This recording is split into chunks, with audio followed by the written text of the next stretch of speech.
Karibu kwenye chaneli hii ambayo inakupa maarifa juu ya mambo yanayotendeka ndani ya mwili wa mwanadamu na wengi hatufahamu. Ikiwa ni mara ya kwanza kujiunga nasi, basi bofya kitufe cha subscribe, like, comment na share. Chaneli hii bado changa. Kufanya hivyo kutafanya iwafikie watu wengi zaidi. Kwa nini tunalia tunapokata vitunguu? Kuna tukio la kushangaza na linalojirudia mara nyingi jikoni.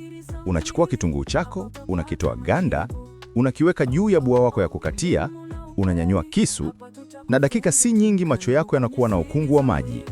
Mara nyingine unalazimika kuacha kila kitu, ukajifuta macho kwa tishu, au ukicheka na kusema, vitunguu leo vina hasira. Lakini swali haliishi kutafutwa jibu. Hivi ni kwa nini tunatokwa machozi tunapokata vitunguu? Je, hii ni akili ya kitunguu? Ni sumu? Ni gesi hatari? Au ni mwili wetu unafanya kazi yake ya ulinzi? Katika makala hii ndefu tutaelekea kwa utulivu na kwa lugha rahisi kuelewa sayansi nyepesi inayoongoza tukio hili la kila siku. Tutaelewa kila hatua, kuanzia kitunguu chenyewe, majibu ya mwili, mpaka mbinu za kupunguza machozi. Tunaanza kwa namba 1. Kisa kinaanzia shambani, kitunguu, mnyama mdogo na ulinzi asilia. Ili kuelewa machozi, kwanza tunahitaji kumwelewa kitunguu. Kitunguu si tu mboga ya kuongeza ladha, ni mmea wenye historia ya kuvumilia maisha magumu ardhini. Vitunguu vinamea chini ya ardhi ambapo kuna maadui wengi, viumbe wanaokula mizizi, wadudu, hatari ya kuoza, shambulio la viumbe vya ardhini.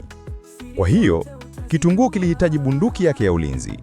Lakini hii bunduki haimpigi adui kwa risasi, inawazidia harufu na kuwawasha macho. Hivyo kitunguu kina mfumo wa kikemia wa kujilinda.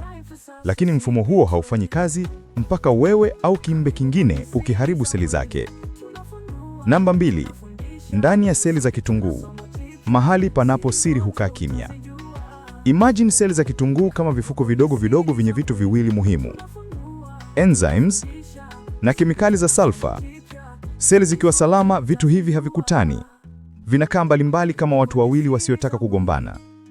Lakini unapoanza kukata kitunguu, unazipasua seli, unawatoa enzymes, unachanganya enzymes na sulfa, na hapo ndipo mmenyoko wa kikemia unaanza mara moja. Huo mmenyoko unaunda kile tunachokiita lacrimatory factor, gesi ya kuwatia machozi wanadamu. Gesi hii haina harufu kali sana, lakini ni kejeli kwa macho. Namba 3. Gesi inasafiri kwa dakika sekunde, kisha macho yanapiga kelele. Mara gesi ikitengenezwa, inapaa hewani haraka sana. Hata kama uko sentimita chache tu kutoka kitunguu, hiyo gesi haitapoteza muda.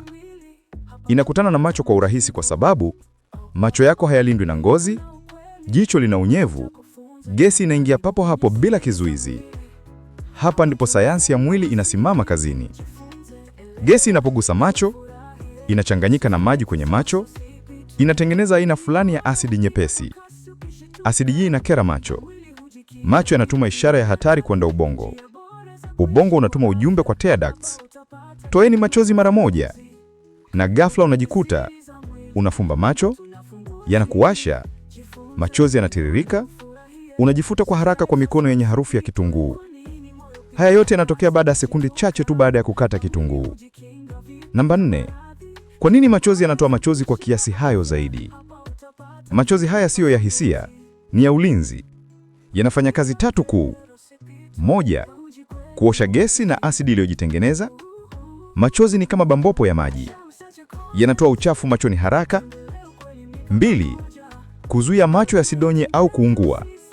Macho ni viungo laini sana, hata kemikali nyepesi ikigusa yanajilinda mara moja. 3. Kurejesha uwiano wa maji kwenye jicho.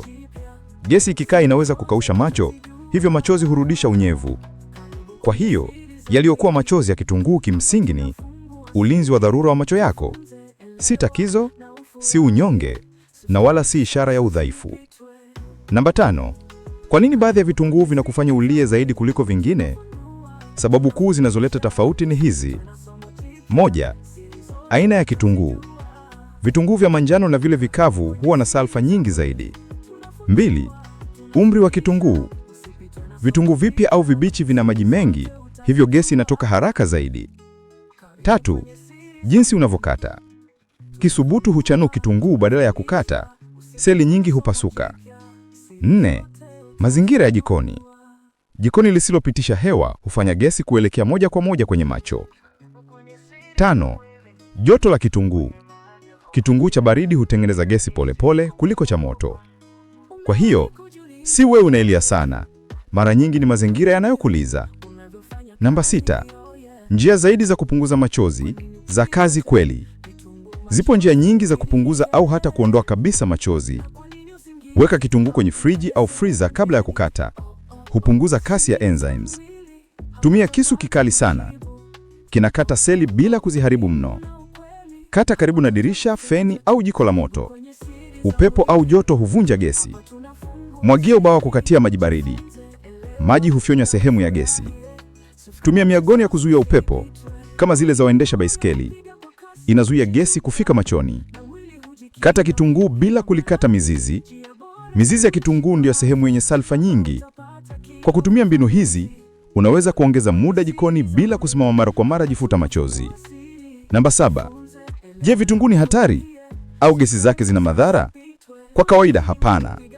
Gesi ya kitunguu sio sumu, haiharibu macho, haiwezi kuleta upovu, haina madhara ya muda mrefu.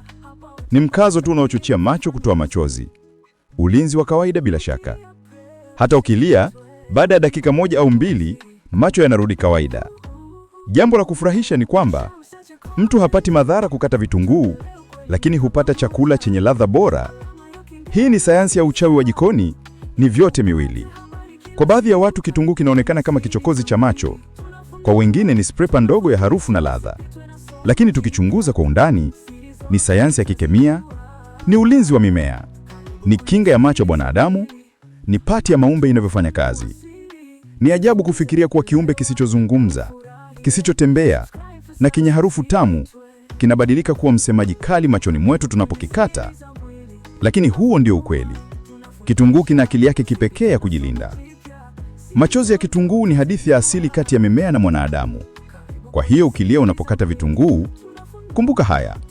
Wewe si mwepesi wa kulia, si sumu, si mahadhi ya mwili ama sio ya kawaida, si kiti cha kuogopa. Ni mwili wako ukililinda na kitunguu kikijilinda. Ni mchanganyiko wa sayansi, mazingira, ulinzi wa mimea na ustahimilivu wa macho mwanadamu. Katika mwisho wa siku, machozi haya mawili, ya kitunguu na ya jicho, yanafanya kazi moja: kutengeneza chakula chenye ladha na kukulinda bila wewe kuuliza. Huo ndio uzuri wa sayansi ya kila siku. Tunaona machozi lakini hatuoni maajabu. Natumai umejifunza kitu kupitia video hii. Hivyo basi usisahau kusubscribe, like, weka comment na share. Kufanya hivyo kutasaidia kuwafikia watu wengi zaidi. Kwa heri mpaka wakati mwingine.